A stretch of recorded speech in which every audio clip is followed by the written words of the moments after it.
Hello everyone. नमस्ते। उम्मीद है आप लोग स्वस्थ और मस्त होंगे और अपनी पढ़ाई को बहुत अच्छे तरीके से कर रहे होंगे। और आपकी पढ़ाई जो है बहुत ज़ोर शोर से चल रही होंगी क्योंकि एग्ज़ाम बहुत नज़दीक है। तो इसी एग्ज़ाम को नज़दीक देखते हुए मैंने एक आपके लिए एक प्यारा सा वीडियो लाया है जो कि फार्मूला पे है। आप लोग जानते हो ना, कैलकुलस का जो कैलकुलस जो यूनिट है उसमें डिफरेंशिएशन और जो इंटीग्रेशन है उसका फार्मूला बहुत इंपॉर्टेंट होता है। उसी को देखते हुए आप लोग भी बोल रहे थे भैया फार्मूला का एक वीडियो लाइए, तो उसी को ध्यान में रखते हुए यहाँ एक लेक्चर आया है जो कि आपका है भाई डिफरेंशिएशन का ऑल फार्मूला एक ही वीडियो में हम लोग कवर करने वाले हैं। तो आप लोग अपना बहुमूल्य समय थोड़ा ध्यानपूर्वक दीजिएगा। आपका समय बहुत महत्वपूर्ण है मुझे पता है, बट इस वीडियो को लास्ट तक देखिएगा। तो यहाँ से सारे बच्चे स्टार्टिंग करते हैं, बिल्कुल बेसिक से फार्मूला रहेगा और जहाँ तक पूरा कंप्लीट होगा हम लोग करने वाले हैं। तो सबसे पहला बात करते हैं, अगर इस तरह का फॉर्मूला नजर आए x to the power n और उसे x के रेस्पेक्ट में डिफरेंशिएट करना हो तो सिंपली आपको क्या करना है, n को पीछे कर देना है और x के पावर में से एक घटा लेना है। इस फॉर्मूला से भी क्वेश्चन बनता है आपके एग्जाम में। क्या करना है, n को पीछे कर लेना है और x का पावर एक कम कर देना है। अगर कोई पूछे भैया सेम वेरिएबल का सेम के साथ डिफरेंशिएट करोगे तो क्या आएगा, तो याद रखिएगा सारे प्यारे बच्चे, सेम वेरिएबल का सेम के साथ अगर डिफरेंशिएट करोगे तो 1 आता है। अगर कोई ए है, अगर पूछे ए यहाँ क्या है तो ध्यान पूर्वक सुनिएगा। ए एक कांस्टेंट वैल्यू है, यानी हिंदी में कहे तो अचर है। ए कांस्टेंट वैल्यू है, तो कांस्टेंट वैल्यू का जैसे ही आप डिफरेंशिएट करते हो तो उसका जो वैल्यू आता है वो आ जाता है 0 आ जाता है। नेक्स्ट अगर मैं चर्चा करूं, अगर ई टू द पावर एक्स हो, ई टू द पावर एक्स हो और उसे एक्स के रेस्पेक्ट में कर रहे हो तो सिंपली उसका आंसर आ जाता है ई टू द पावर एक्स। ऐसे ही फॉर्मूला नंबर 5 है, अगर log x है, जिसका आप लोग जानते हो ना, यहाँ पे नेचुरल लॉग की बात होता है। नेचुरल लॉग में बेस जो होता है वो क्या होता है, ई होता है। तो अगर log x की बात करो x के रेस्पेक्ट में तो 1/x होता है। ऐसे ही अगर एक कांस्टेंट और एक u जो है डिफरेंशियल वेरिएबल हो, इस प्रकार से एक साथ हो, तो आपको क्या करना है, एक कांस्टेंट को बाहर निकाल देना है और u का डिफरेंशिएशन कर देना है x के रेस्पेक्ट में। नेक्स्ट आगे बढ़ते हैं। आपके सामने अगर इस तरह से u प्लस भी यानी दो एडिशन में हो तो अलग अलग उसे आप डिफरेंशिएट कर सकते हो, du बाई डी एक्स और dv बाई डी एक्स।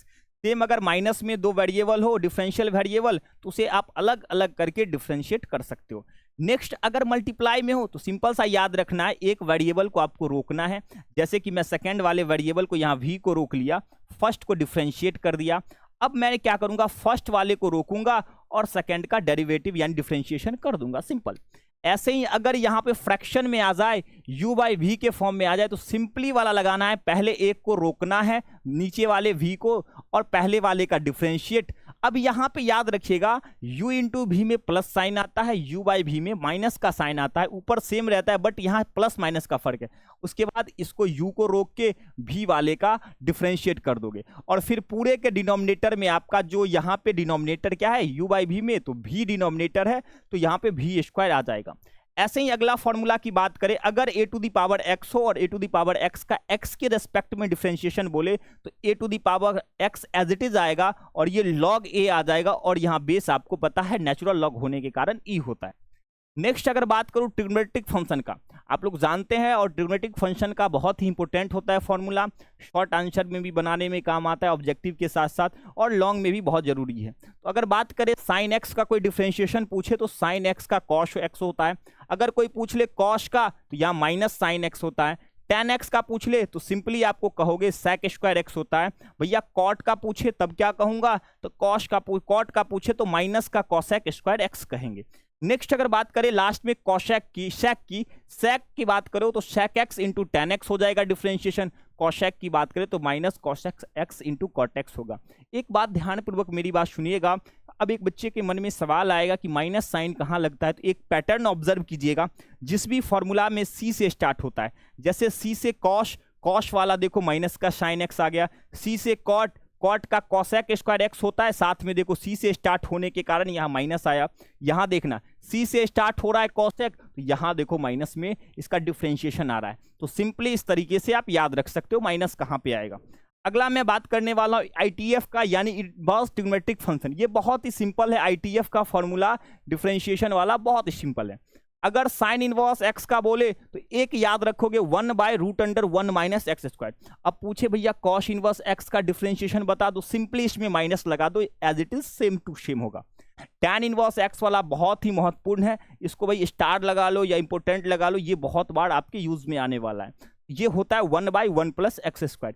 अब कोई पूछ ले आपसे cot इनवर्स x का, सिंपली इसमें माइनस लगा के आंसर दे दो।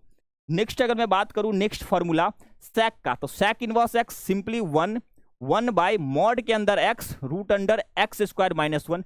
cosec इनवर्स x का पूछे तो सिंपली यहां माइनस लगा के एज इट इज लिख दो।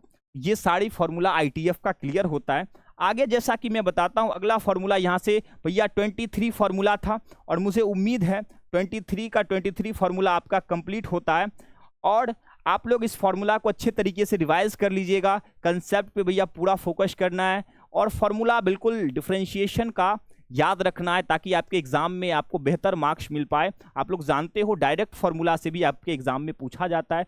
इस वीडियो को अच्छे से देखिएगा, रिवाइज कीजिएगा, और मिलते हैं आप सभी से नेक्स्ट वीडियो में। सभी प्यारे बच्चों को बाय बाय, राधे राधे।